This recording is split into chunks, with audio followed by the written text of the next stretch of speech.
Hello, কেমন আছো সবাই? So I've been telling you about this Sindhi curry and aloo tuk since a long, and I'm uploading photos, videos. So I thought of sharing you the recipe so that you can also cook it and you give it a try. So এই রেসিপিটা হচ্ছে খুব simple and it's too yum and I love this especially. This is a Sindhi cuisine which is called Sindhi curry and সঙ্গে ছিল হচ্ছে আলু টুক which is really yum, trust me, just give it a try and I am sure you won't regret it. যদি কোনো সময় নিরামিষ রান্না হয় বাড়িতে, বাঙালিদের তো সবসময়ই মাছ ভাত হয়, কিন্তু কোনো কোনো দিন হচ্ছে নিরামিষ খেতে হয়, তো সেই সব দিনে we can try this out and খেতে সত্যি সত্যি খুব ভালো হয়। একবার আমাকে ট্রাস্ট করে এটা ডেফিনেটলি বানিয়ে দেখো অ্যান্ড সঙ্গে একটু পাঁপড় হলে তো আর ব্যাপারটা একদম মজাদার হয়ে যায়। তো চলো দেখাই তোমাদেরকে আজকে কী করে আমি এটা হচ্ছে বানিয়েছি। সো আমার হচ্ছে লাগবে এখানে ছোটো ছোটো ঢ্যাঁড়স, যেগুলো একদম বাচ্চা ঢ্যাঁড়স হয়, বেবি ঢ্যাঁড়স, সেগুলো নিতে হবে। আর এখানে আমি নিয়েছি হচ্ছে ড্রামস্টিক্স, সজনে ডাঁটা, আলু, আর এটা হচ্ছে গাওয়ার কা ফালি, এখানে গাওয়ার ফালি বলে, আই এম নট শিওর বেঙ্গলিতে কী বলে। তো এটা হচ্ছে বিনজি, but I am not sure কি এটা বাঙালিতে কী বলে। এনিওয়েজ তোমরা জানলে আমাকে প্লিজ ডেফিনেটলি কমেন্ট করে জানিও এটা বাংলাতে কী বলে। অ্যান্ড ঢ্যাঁড়সগুলো এরকম ছোট্টো ছোটো নিতে হবে। তারপরে হচ্ছে বেবি বেগুন নিতে হবে, যেগুলো হচ্ছে স্মল ব্রিঞ্জলস, একদম ছোটো ছোটো যে বেগুনগুলো হয়। তারপরে আমাদের হচ্ছে মেন ইনগ্রিডিয়েন্টস হচ্ছে বেসন, এই কারিটা বেসন দিয়েই বানানো হয়। অ্যান্ড এরম এই চামচের 2 হাতা মতো এরম চামচ বেসন নিতে হবে। অ্যান্ড আমাদের লাগবে হচ্ছে দুটো বড় বড় টমেটো, এইভাবে পেস্ট করে নেওয়া। আমি এটা এখানে গ্রেট করে নিয়েছি, তোমরা চাইলে মিক্সিতে পেস্টও করতে পারো।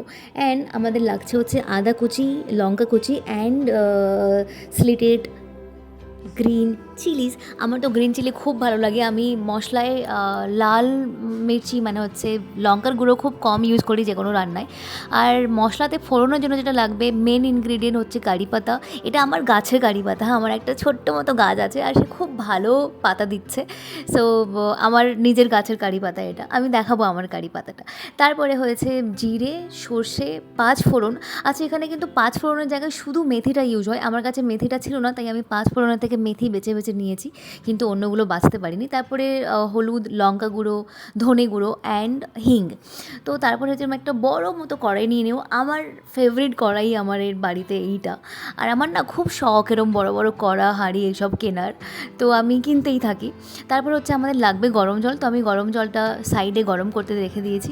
আর একটা মেন ইনগ্রিডিয়েন্ট হচ্ছে এই রান্নার তেঁতুলের জল। তো তেঁতুলটাকে এইভাবে একটু ভিজিয়ে রাখতে হবে। টকটা নিজেদের স্বাদের মতো, তোমরা যে যেমন টক খেতে পছন্দ করো সেই হিসেবেই তেঁতুলটা ভেজাতে হবে। তারপরে আমরা পুরো রান্নাটা ঘিতেই বানাবো। কারিটার মধ্যে যে ঘিয়ের অ্যারোমাটা হয় সেটা টু গুড লাগে, তো ঘি অ্যারোমা থাকে। তারপরে ঘিটা গরম হয়ে গেলে আমরা ফোড়নের মধ্যে যা যা দেখিয়েছিলাম সব দিয়ে দেবো।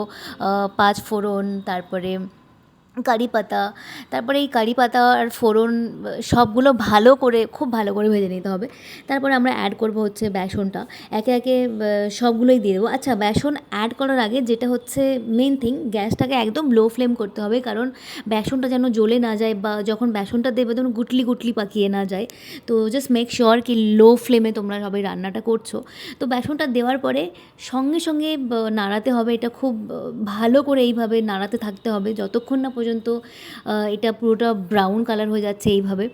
তো once it's get to a brown colour, সুন্দর একটা গন্ধও বেরোবে যে ভাজা ভাজা বেসনটা ভাজা হয়ে এসছে, সেই সময় আমাদের গরম জলটা অ্যাড করতে হবে। তো আম শিওর কি সবাই যারা হচ্ছে রান্না করে একটু আধটু এই ব্যাপারগুলো জানে, বাট তবুও আমার টিপস দেওয়ার দরকার। ফ্রি কা হ্যায় লে লো, আগার নেই লেনা है তো कोई बात नहीं, বাট দিস ইজ ফ্রি কা টিপস। তো তারপরে যখন বেসনটা ভালো করে ভাজা হয়ে যাবে, তারপরে গরম জলটা অ্যাড করে দিও। গরম জল অ্যাড করার পরে কিছুক্ষণ পরে যখন ফুটতে থাকবে, তার মধ্যে আমরা হচ্ছে এই ভেজিটেবলসগুলো দিয়ে দেবো, কারণ ভেজিটেবলসগুলো বয়েল হতেও একটু সময় লাগে।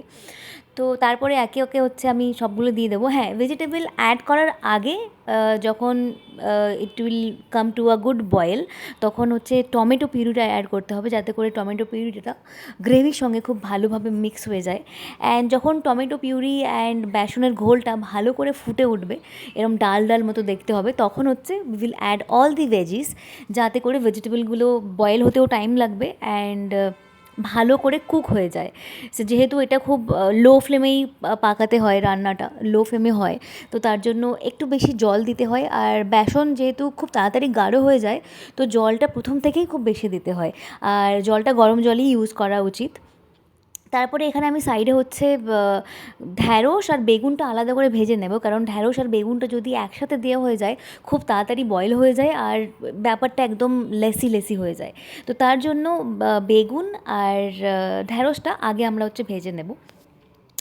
আচ্ছা, রান্না করার তারপরে যখন ভালো করে গ্রেভিটা হয়ে গেছিলো, আমি আদা আর লঙ্কাটাও অ্যাড করে দিয়েছিলাম। এবার হচ্ছে আমি দেখাই তাড়াতাড়ি করে আলু টুক কী করে বানাতে হবে। আলুগুলো এইভাবে কেটে নিতে হবে, তার মধ্যে আলুগুলোকে ঘিতেই ভাজতে হবে। তো এইভাবে আলুগুলোকে ঘিতে হচ্ছে 80% মতো ভেজে নিও। 80% ভাজা হয়ে গেলে তারপরে একটা এরম ছোটো বাটি নিও, বাটির পেছন দিয়ে আলুটাকে এরম করে থেতলে দিতে হবে। So I just show you, এইভাবে ছোট্ট বাটির সাহায্যে আলুগুলোকে, প্রত্যেকটা আলু মানে যেগুলো তোমরা বানাবে এইভাবে থেতলে দিও। থেতলে দিয়ে এটাকে আবার একবার ফ্রাই করতে হবে, যাতে করে it's come to a very crispy crispy ব্যাপার। তো খুব ক্রিস্পি ক্রিস্পি বানাতে হবে। আলু টুক স্পেশালি হচ্ছে চটপাটা ক্রিস্পি আলু। তো এইভাবে আমরা আলুটা করে নেবো। মাঝখানে মাঝখানে হচ্ছে আমি আমার রান্নাটাও দেখছিলাম, কারিটা অলমোস্ট হয়ে এসছে। যখন একদম 90% হয়ে আসবে সিন্ধি কারিটা, তখন আমরা অ্যাড করে দেবো বেগুন আর ঢ্যাঁড়সটা। এই সময় অ্যাড করলেই এই বেগুন আর ঢ্যাঁড়সের যে ক্রাঞ্চিনেসটা সেটাও থাকবে। And then the main ingredient তেঁতুলের জলটাও এই সময় আমরা অ্যাড করে দেবো। And now you can taste it. একবার টেস্ট করে দেখো, যদি নুন চিনি একটু সামান্য লাগে তো সেগুলো অ্যাড করে দিও এই পর্যায়ে। তারপরে আগেন গেট ব্যাক টু আলু টুক। তো তারপরে হচ্ছে আলুগুলো এই 80% থ্যাঁতা করার পরে আবার আমি ভালো করে ভেজে নিয়েছি, একদম ক্রিস্পি হয়ে গেছে। তার মধ্যে মশলাতে লাগবে হচ্ছে আমাদের চাট মশলা, লঙ্কার গুঁড়ো, একটু একটু গরম মশলা, একটু ধনের গুঁড়ো। তো এই সব দিয়ে ভালো করে ওর ওপর থেকে, এটা হচ্ছে ওপর থেকেই টোস্ট করতে হবে। And it's done, aloo tuk is ready. It's too yum, trust me. And যেটা আমি বললাম বারবার করে, যে কোনো দিনে নিরামিষ হলে বা যদি কোনো দিন মন করে, আমার এই সিন্ধি কারি যে রেসিপিটা দিলাম, এটা দেখে একবার ট্রাই করে দেখো। সাদা ভাতের সাথে আমেজিং খেতে লাগে। ভালো লাগলে লাইক শেয়ার ফলো করতে একদম ভুলো না। Bye bye.